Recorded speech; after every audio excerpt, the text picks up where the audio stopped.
nyaman Yang itu menyaman-nyaman tadi itu ya. pindah ke poin lain. Jadi secara pribadi kita harus bergerak. Nah itu satu. Jadi kalau udah tujuannya, directionnya jelas, mau nggak mau kita harus move gitu kan. Karena kalau kita contohnya kalau saya dari rumah saya di Jakarta Barat mau ke BSD, kalau saya cuma mimpi, oh saya mau ke BSD, tapi saya nggak gerak, ya nggak bakal pernah pindah dari quote unquote zona nyaman saya, rumah saya Iya, gitu ya, betul. ke BSD. Itu satu. Nanti kita bisa share lebih jauh ininya lah. Tapi yang kedua adalah dari sisi eksploratif sebenarnya. Jadi tadi kan lebih clear ya, terjelas Goals yang direksinya. clear, terus kalau Atau eksploratif ini gimana? eksploratif. Kenapa eksploratif dulu ya? Kenapa Iya. harus eksploratif? Karena pada kenyataannya itu kita tuh ada namanya zona unknown ya. Tidak diketahui gitu ya. Iya, kita mungkin gini, saya bisa bilang bahwa saya tahu apa yang saya tidak ketahui. Iya. Itu satu. Contohnya ya itu tadi ya sisi satu. Waktu dulu saya jadi engineer, saya mau jadi konsultan. Untuk jadi konsultan harus bisa apa sih? Saya harus bisa project management, bisa mengerti strategic management dan juga segala aspek manajemen. Saya tahu, tapi saya tahu apa yang saya tidak tahu, gitu Iya. kan ya. Jadi itu clear arahannya, belajarnya apa yang harus saya pelajarin. Tapi ada area di mana kita tuh tidak tahu apa yang kita tidak ketahui. Oke. Karena dunia ini luas gitu kan ya. Jadi nggak mungkin kita tahu semua apa yang available di dunia ini gitu. Nah caranya apa? Untuk mengetahui apa dari yang kita tidak ketahui menjadi saya tahu apa yang saya tidak ketahui gitu kan. Itu dengan explore. Explore, explore, membuka diri, memperluas wawasan gitu ya. Caranya gimana? Nah sekarang questionnya kan how gitu, itu why-nya. How-nya yang pasti adalah dengan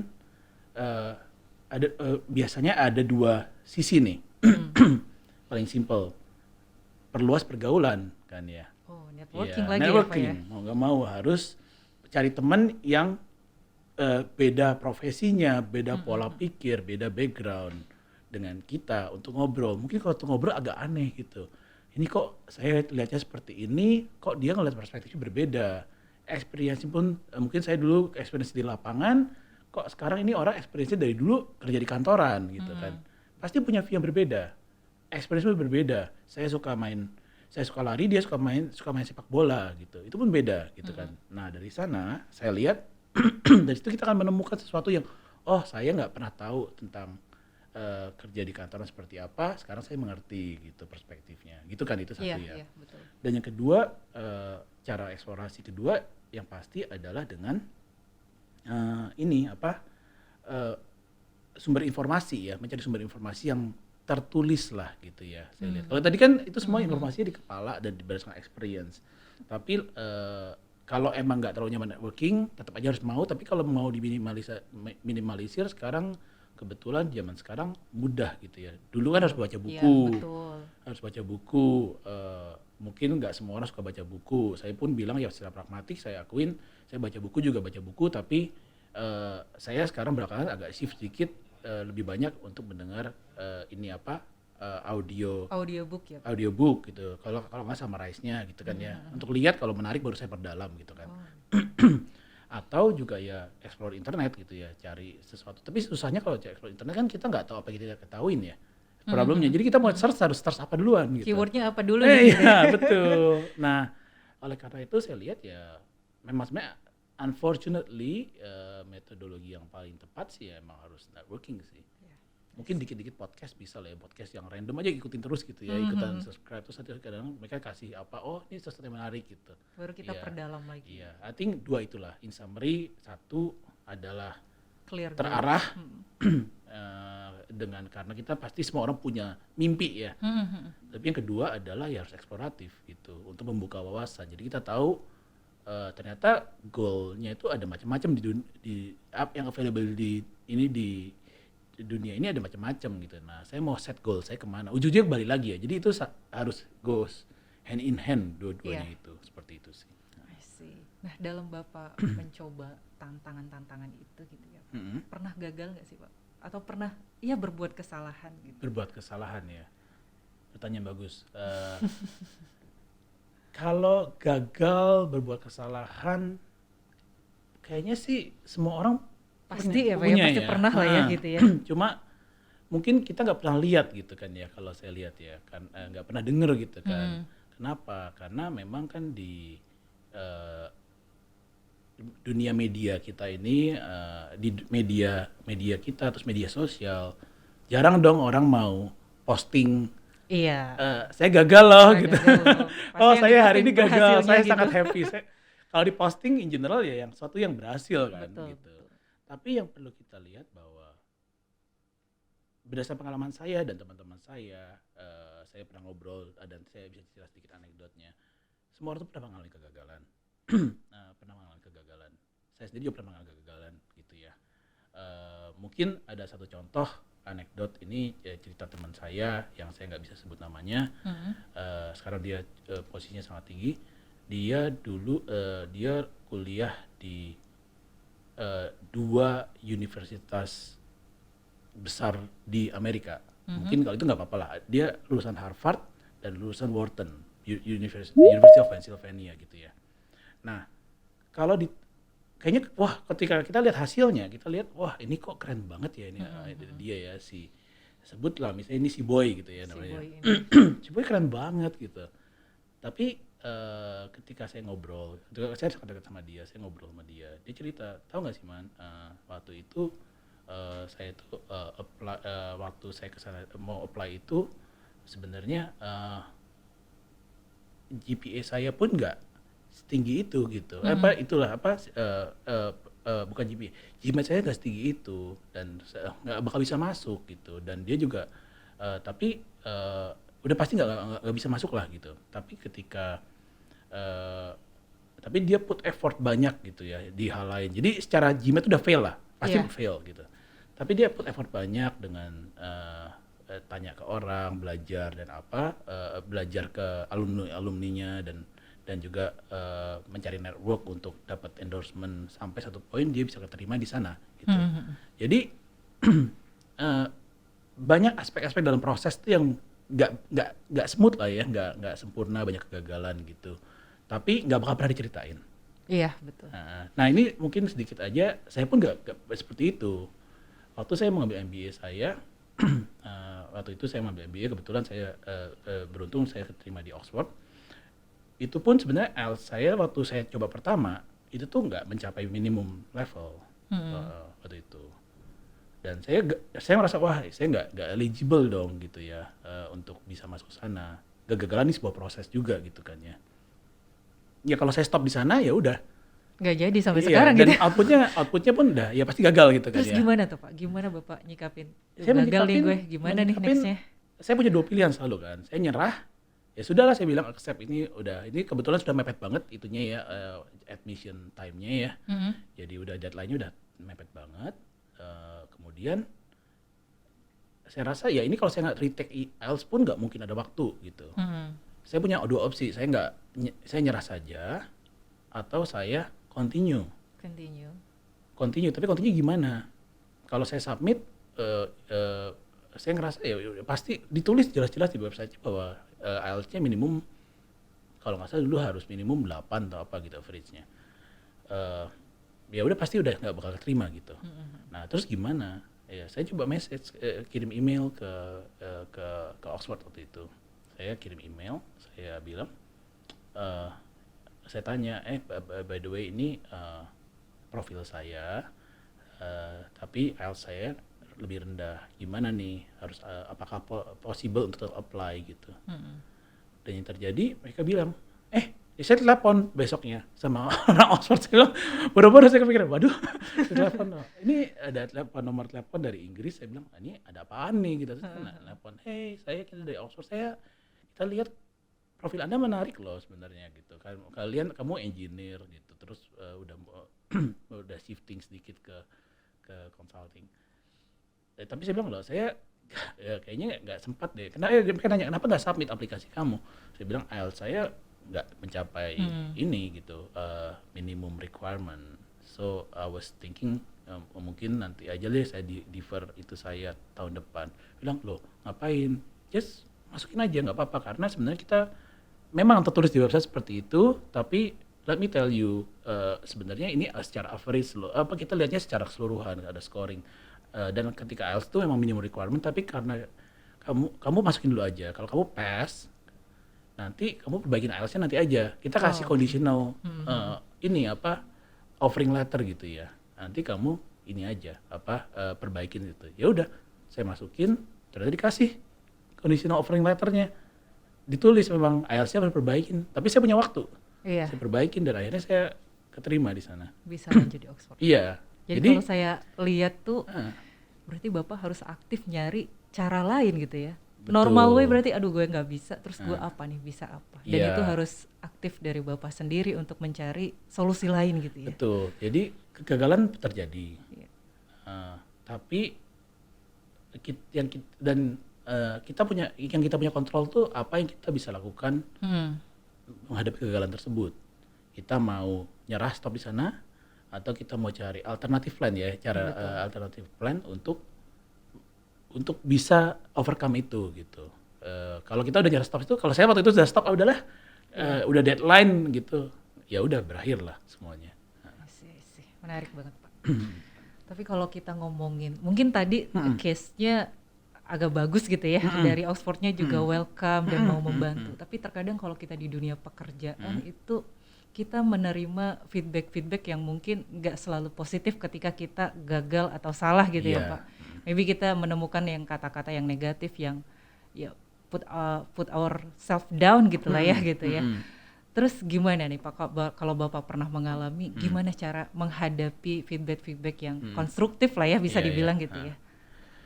Wah, kalau feedback ini kebetulan mungkin kalau saya lihat pengalaman yang sangat relevan ya dengan saya itu adalah saya kebetulan punya kesempatan untuk kerja di consulting company waktu itu yang memang ada feedback culture ya, budaya feedback yang sangat kuat.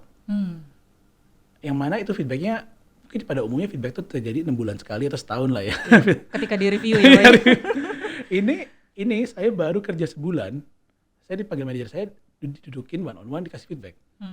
Saya shock waktu itu. Saya bilang, waduh, dan feedbacknya nggak ada yang bagus, namanya feedback kan. Feedback kamu bagus itu nggak ada poinnya gitu. Norman, dan dia modelnya nggak ada yang namanya sandwich. Kan sandwich feedback itu kan modelnya bagus dulu dibilang kamu bagus di sini terus kamu harus improve di sini. Tapi udah gitu ditutupin dengan yang bagus lagi gitu ya. Terus tipikal. Enggak, stylenya nggak kayak gitu. Dia bilang kamu harus improve di sini karena berdasarkan observasi data kamu ada di sini A, B. Saya lihat kamu ada di sini, isunya di sini. Jadi kedepannya kamu harus melakukan ini ya gitu. Painful. Kita apakah saya waktu itu sudah melakukan yang terbaik? Sudah. Tapi apakah memang itu hasilnya optimum? Enggak. Karena apa? Karena ya saya waktu itu masih belajar ya. Namanya juga baru sebulan. Dulu saya sebelumnya saya udah di perusahaan consulting tapi mungkin secara kerja beda. Saya waktu belajar masuk sana saya implementasikan apa yang saya pelajarin dulu ya gitu ya. Yang saya pelajari di perusahaan sebelumnya ternyata emang beda banget cara kerjanya dan memang akhirnya saya di DIM ya belum sebagus itu gitu, belum sempat meeting expectation ya, sebulan lagian juga gitu ya, kasih feedback gitu, ini kamu harus perbaikin sini, perbaikin situ, tapi ya akhirnya apa yang terjadi ya memang painful, jelas, tapi kembali lagi ya diri kita maunya terima itu sebagai ini apa hal yang memang tujuannya nih orang ini memang menjatuhkan kita atau sebenarnya tujuannya untuk membangun kita ya, constructive feedback kan ya. Berarti dengan cara kita mandangnya seperti apa juga dulu, kita harus mindsetnya apa, dan kembali lagi yang tadi Adita sampaikan, filosofi growth mindset dan fixed mindset itu adalah satu. Kalau growth mindset kita melihat itu kita tuh punya potensi yang bisa selalu kita kembangkan menjadi seperti orang lain gitu ya, yang mungkin jauh udah lebih experience daripada kita. Fixed mindset kita ngerasa kita nggak mau bisa berkembang, itu beda banget ya. Ketika kita mindset kita bilang bahwa kita nggak bakal bisa pernah berkembang, nggak bakal bisa improve diri kita, nggak punya potensi untuk belajar. Ketika dikasih constructive feedback itu, yang ada kita akan bilang this is impossible gitu kan. You believe that this is impossible, you will not do it gitu. Akhirnya ya kita ngeliatnya nih, wah ini mah ngasih sesuatu pandangan yang emang nggak realistis dilakukan gitu. Tapi ketika kita punya growth mindset, kita bilang bahwa ini bisa dipelajarin, dan toh waktu kasih feedback juga real berdasarkan fakta gitu ya. Dan dia juga kasih feedbacknya, harusnya feedback pun harus dikasih solusinya kan ya. Harus Solusinya memperbaikinya di bagian mana? how-nya gimana gitu kan. Tentunya ke Caranya why-nya, how-nya gimana. How-nya gimana. Nah, itu kalau kita rasa make sense, try to do it gitu. Toh yang memberikan feedback kita kan in general juga udah lebih experience ya Iya, gitu ya. betul.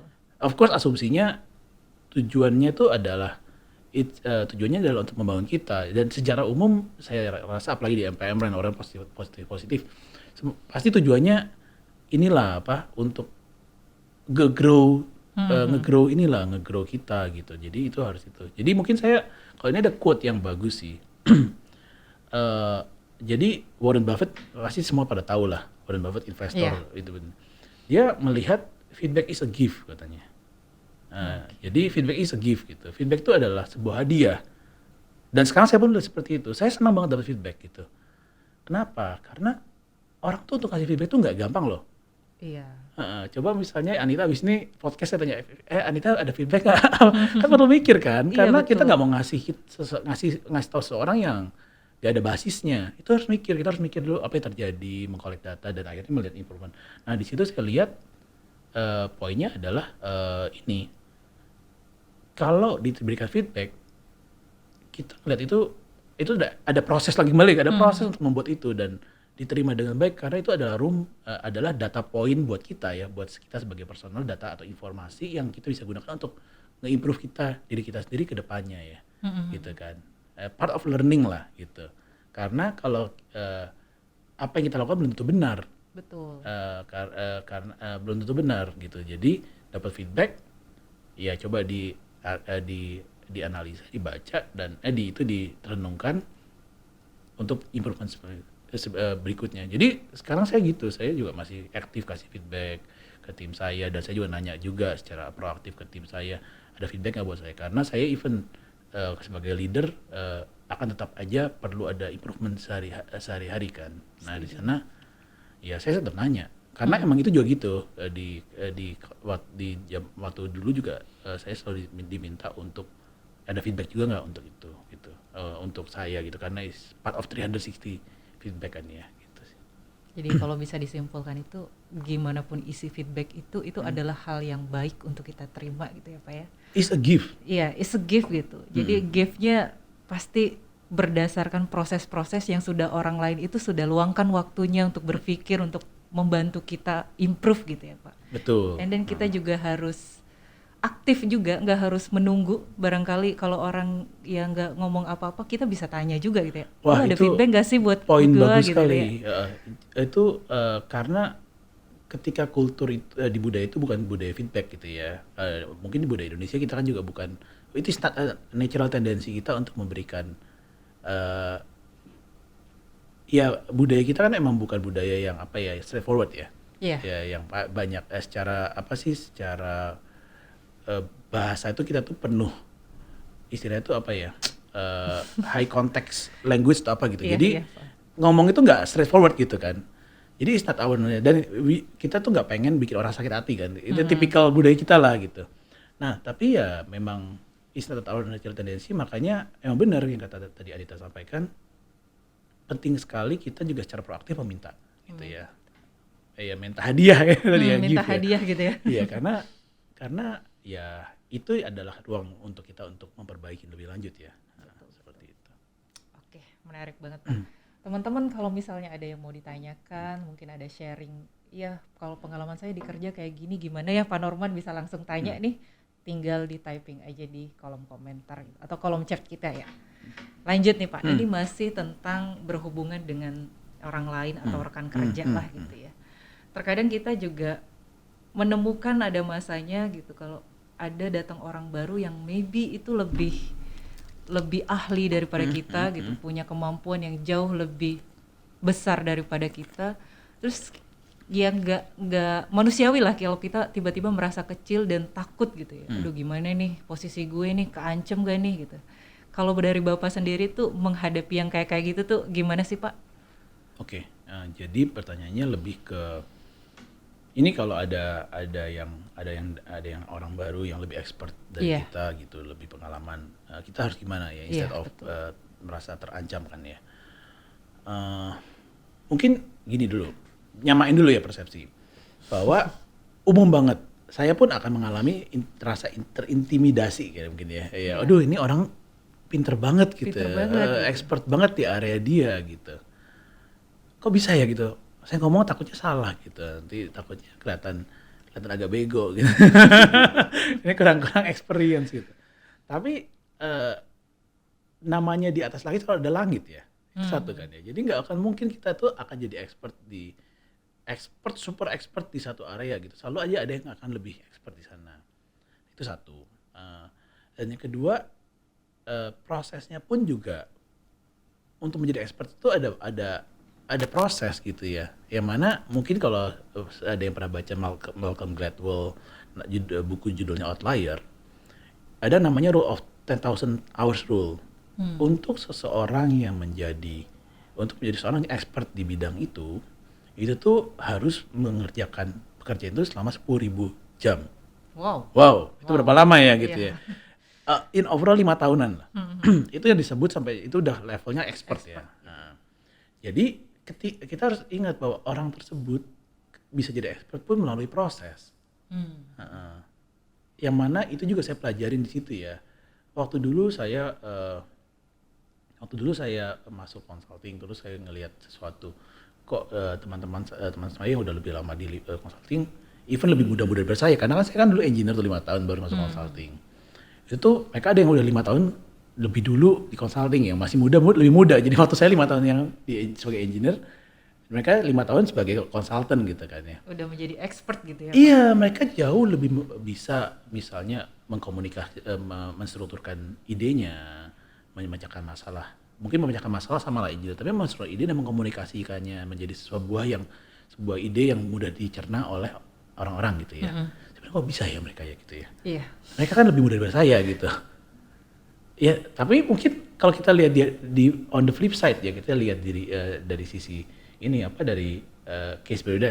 Mereka ngelihat saya ini ketika si Norman diajak ngomong aspek oil and gas dulu ya, waktu saya 5 tahun. Dia kok bisa gimana suatu pekerjaan di lapangan itu terjadi. Ya itu kerjaan saya juga 5 tahun sehari-hari gitu ya. Jadi setiap orang tuh expert di bidang masing-masing gitu. betul betul. Heeh.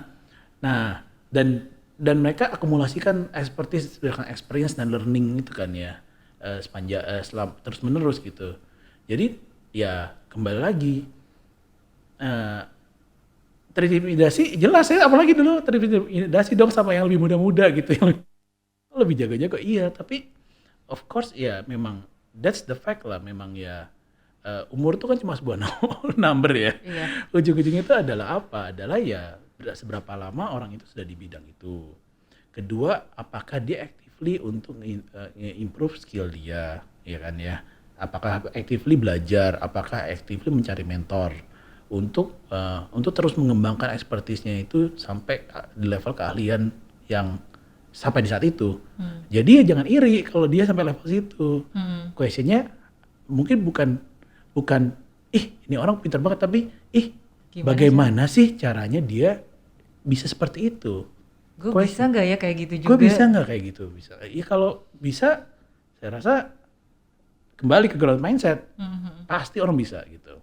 Memang orang punya ada tendensi kalian tertentu, tapi mau belajar sesuatu pasti bisa. Nah, kembali sekarang kita mau atau enggak gitu kan? Betul betul. I think capability kan, ada capability dan willingness. Capability dulu itu saya rasa itu tuh suatu ya spektrum yang bisa ditingkatkan lah. Willingness tuh juga bisa itu, tapi willingness itu sangat terkontrol oleh capability, bisa ditingkatkan enggak itu juga tergantung orangnya mau atau enggak kan, willing atau enggak. Nah itu saya bilang ya itu semua kembali ke aspeknya ya, kembali lagi kalau saya mau saya nanya gitu kan, nanya ke yang orang baru ini yang Betul betul. si boy lagi nih. Si boy ini. Boy, kamu kok bisa gitu? Dulu saya juga nanya, kamu kok bisa sampai masuk ke universitas itu gimana? Jadi terus cerita, ya ini saya ngelakuin ini. Oh ya ampun, ternyata prosesnya banyak ya. Orang-orang di LinkedIn yang alumni itu mungkin berapa puluh orang yang ngebales ada 2 atau 3. Mhm. Bayangin effortnya gitu. Terus dia untuk dapetin endorsement gitu kan. Iya. Iya, jadi effortnya banyak gitu. Tapi ya again ya, kembali kalau kita fokusnya cuma ke output aja, kayak oh ini orang jago nih, expertise. Tuh, saya nggak, terus kita nggak punya gerak mindset, kita bilang afirmasi, saya nggak bisa gitu. Akhirnya ujung-ujungnya kita kembali ngerasa saya iri, saya ini nggak fair hidup ini gitu. Dia jagoan, saya kok nggak jago. Ya jangan lupa semua itu ada prosesnya, dan proses itu ya sekarang proses kita mau nggak go through that process. Betul.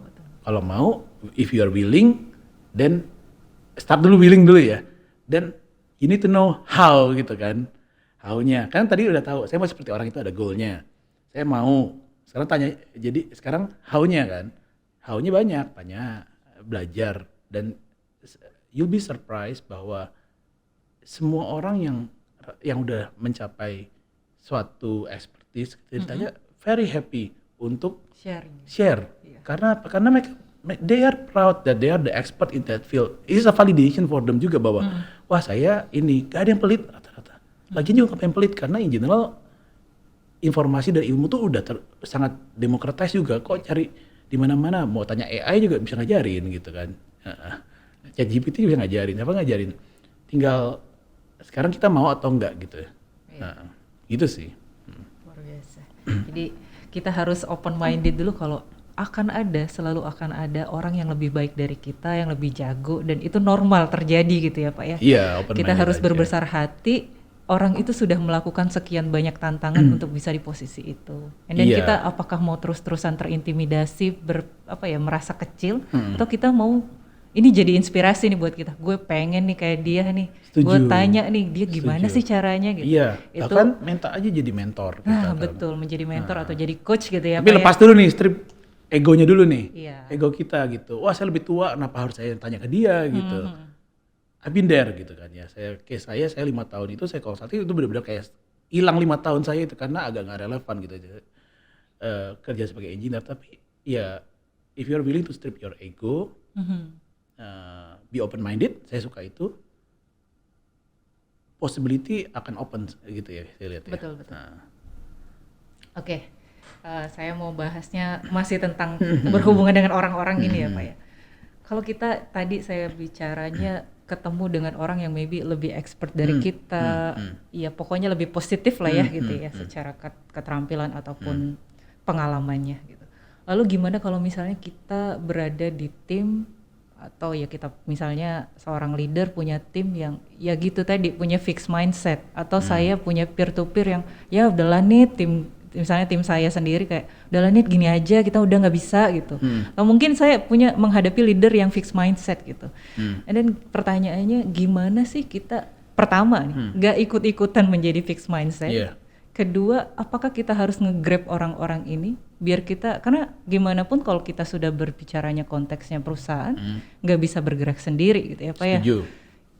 Kira-kira gimana Pak?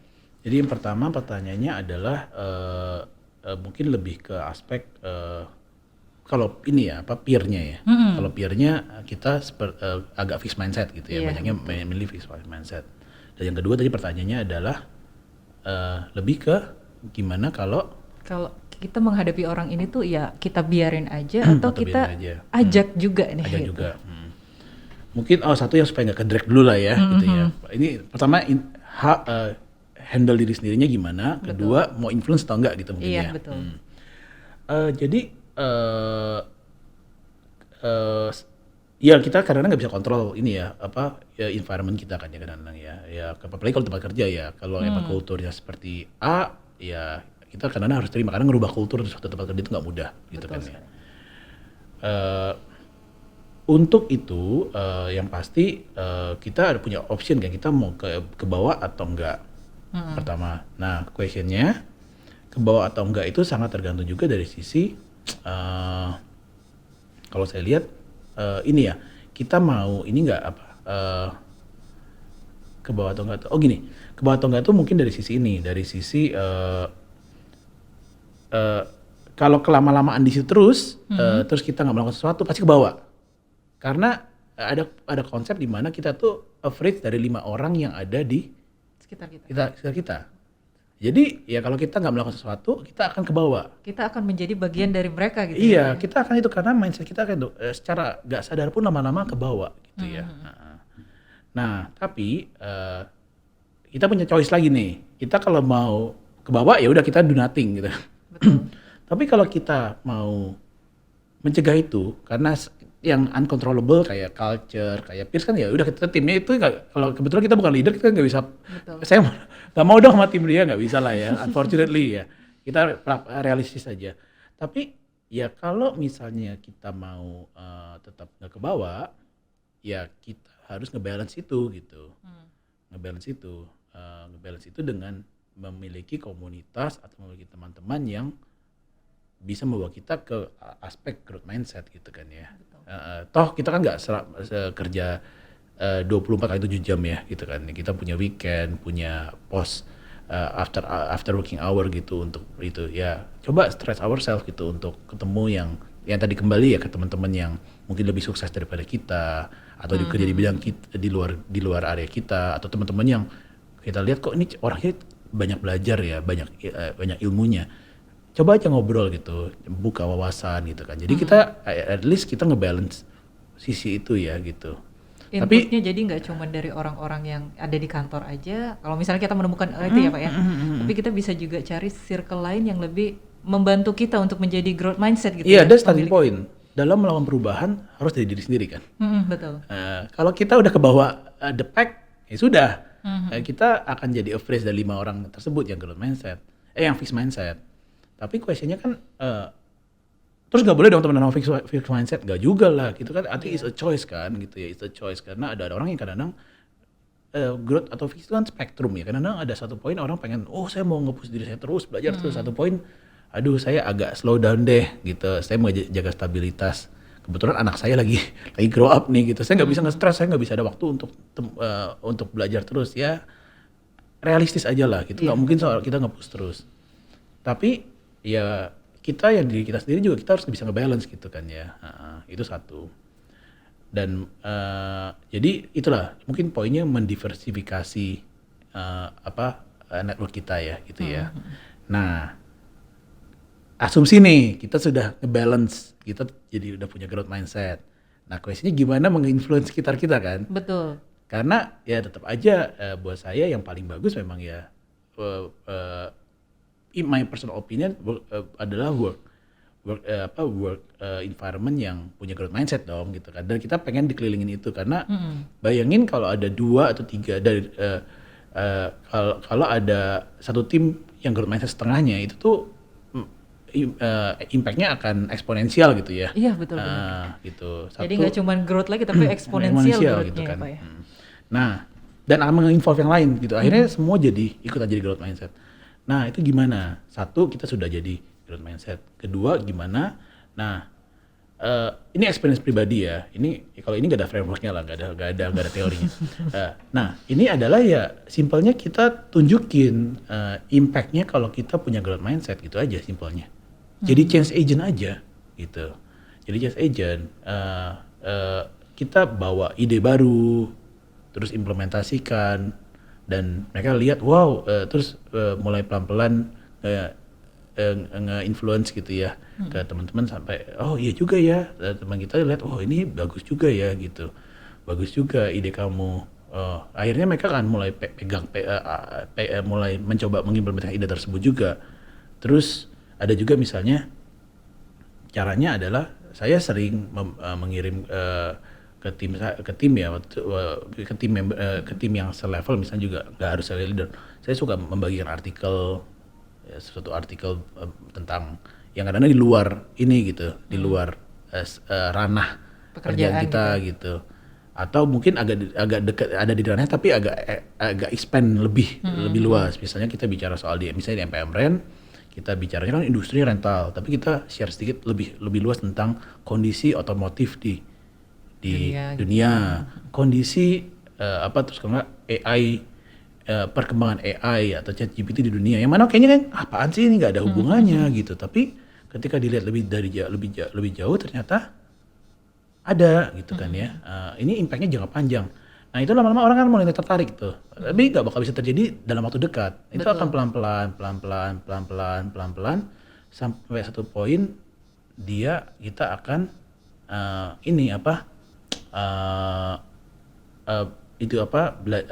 belajar lah gitu. Dan mereka akan mulai build interest gitu ya. Ketika kita ya terus satu poin mereka akan ikutan juga gitu. Jadi itu sih kalau saya lihat ya.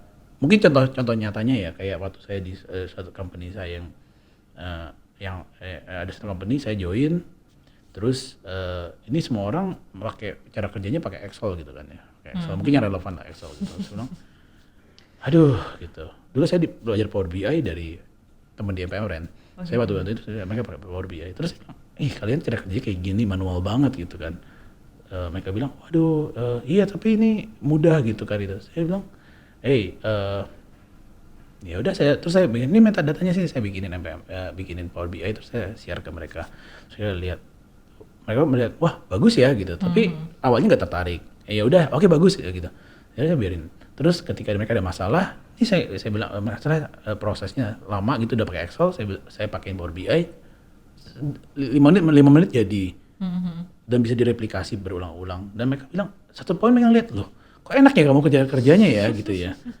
Mau nggak belajar? Saya bilang gitu.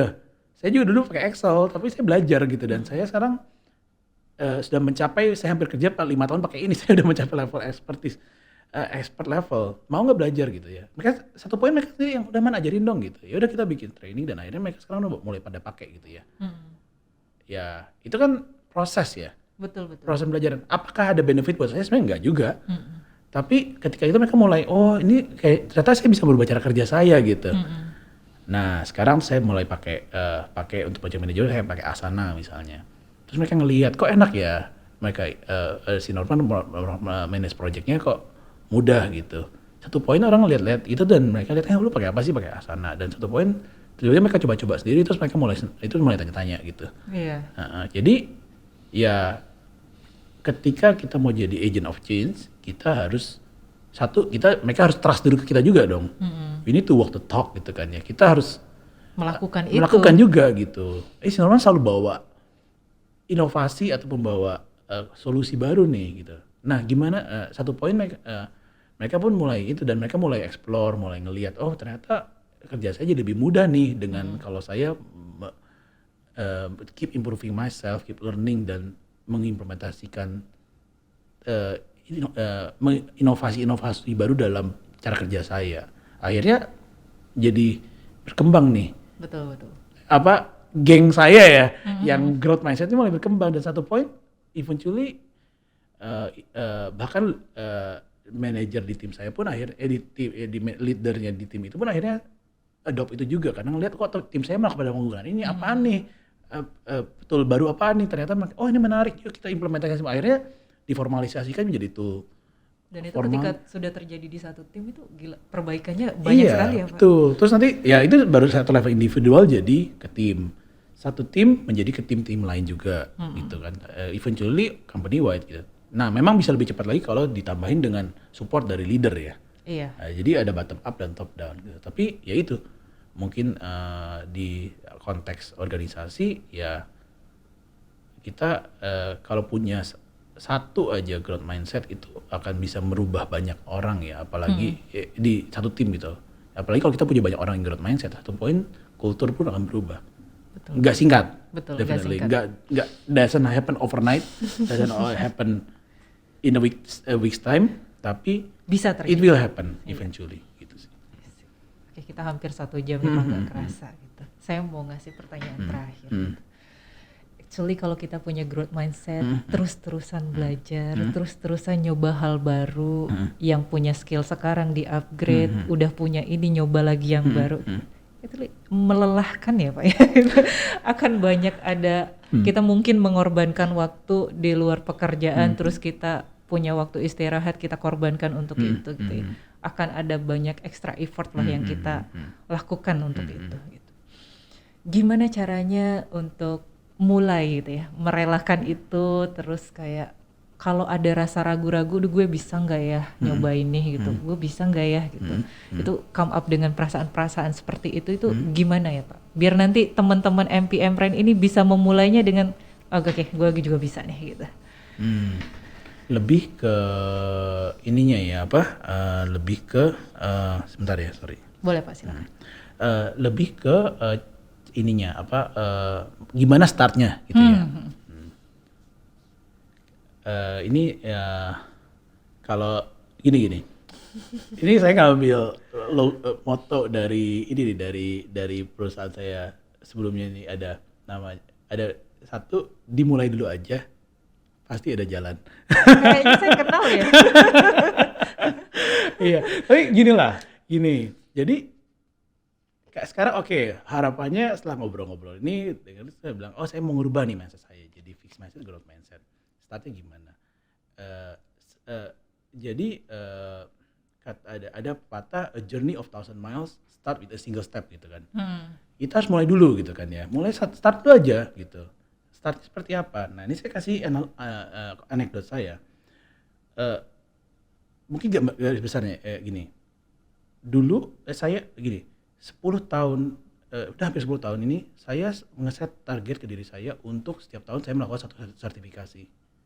Satu sertifikasi atau satu educational atau professional achievement gitu. Setahun sekali minimal. Setahun ada gitu satu ya? pasti. Ada, dan itu terjadi gitu. Itu di level profesional ya. Startnya dengan apa? Startnya waktu itu saat ini, jadi waktu saya rubah dari engineering ke consulting, saya lihat ada gap project management. Saya nggak bisa. Saya belajar, tapi orang beda-beda caranya. Tapi saya ini orangnya adalah tipikalnya, saya modelnya belajarnya perlu terstruktur dengan mengambil sertifikasi. Saya push myself, saya bilang udah saya ngambil sertifikasi project management PMP. Itu pertama kali dalam hidup saya mengambil sertifikasi profesional. Mudah? Enggak. Komitmennya besar. Tapi startnya apa dulu? Saya daftar langsung, saya set deadline tesnya kapan. Jadi saya lihatnya susah banget ya gitu. Tapi gimana? Udah saya set goal dulu aja. Pokoknya saya setahun ke depan saya akan tes gitu. Ada deadline. Jadi kayak menargetkan diri sendiri gitu ya. Dan udah gitu akhirnya terjadi gitu. Terjadi dan akhirnya saya karena ada pressure, akhirnya 3 bulan terakhir, awalnya nggak jadi nih. 3 bulan terakhir sebelum, waduh saya harus sertifikasi sudah bayar lagi gitu. Udah deh saya belajar, paksain, dan akhirnya saya dapat gitu. Jadi bikin deadline aja gitu. Deadline untuk diri sendiri. Dan satu lagi saya selalu bilang ke teman, waktu saya udah mau ngambil itu, saya bilang ke manajer saya mau ngambil sertifikasi ini. Mereka, wow, itu susah loh man. Iya, tapi gak apa-apa saya ambil gitu kan. Wow, gila gitu. Yaudah, tapi mereka terus, lu bisa belajar dari sini. Jadi, terus saya jadi apa ya? Jadi banyak yang ada 2 aspek gitu ya, saya lihat. Ketika kita set deadline, itu pressure satu ke diri sendiri. Terus share aja ke teman-teman gitu, ke peer kita bahwa kita mau ngambil itu gitu. Jadi kayak utang juga ya ke teman-teman. Iya, karena power of public commitment gitu. Jadi, iya, betul. Aduh gitu, saya udah ngomong gitu. Malu dong nanti setahun lagi ditanya, gimana sertifikasi kamu. Betul. Nah akhirnya ya udah, dan terjadi, saya dapat gitu di situ. Nah setelah itu kan mulai, itu aspek itu ya, start mulai dulu. Nah karena mulai itu dan akhirnya saya bilang, wah ini, dan ternyata saya melihat itu ada dampak ke profesional, ke impact ke profesional achievement saya. Akhirnya saya mulai tuh terus menerus akhirnya. Setiap tahun gitu. Sertifikasi. Mau sertifikasi saya atau ngambil MBA atau apapun itu ya. Again, itu proses kan. Ketika orang lihat, wah sertifikasinya ada banyak, itu kan nggak mungkin terjadi dalam 1 tahun. Betul. Gitu. Setiap tahun 1, itu 10 tahun. Dan mana akhirnya sebagai profesional itu jadi pembeda buat kita juga kan. Orang mau bikin itu nggak bisa terjadi dalam setahun atau sebulan, karena itu adalah suatu yang kita build over time gitu. Kembali ke poin saya adalah semua ada proses. Betul. Nah, jadi kalau mau jadi seseorang seperti itu, kalau kita cuma mimpi doang, nggak mulai dulu, nggak bakal mulai-mulai. Nggak ada jalannya. Karena dari time-nya, nggak tahu kan ada jalan atau enggak gitu. Iya. Makanya dimulai dulu aja, pasti ada jalan gitu. Si hijau nih ya. Gitu Oke, sih. oke. Ya. Luar biasa Pak Norman, kita udah 1 jam lebih Pak. Mm-mm.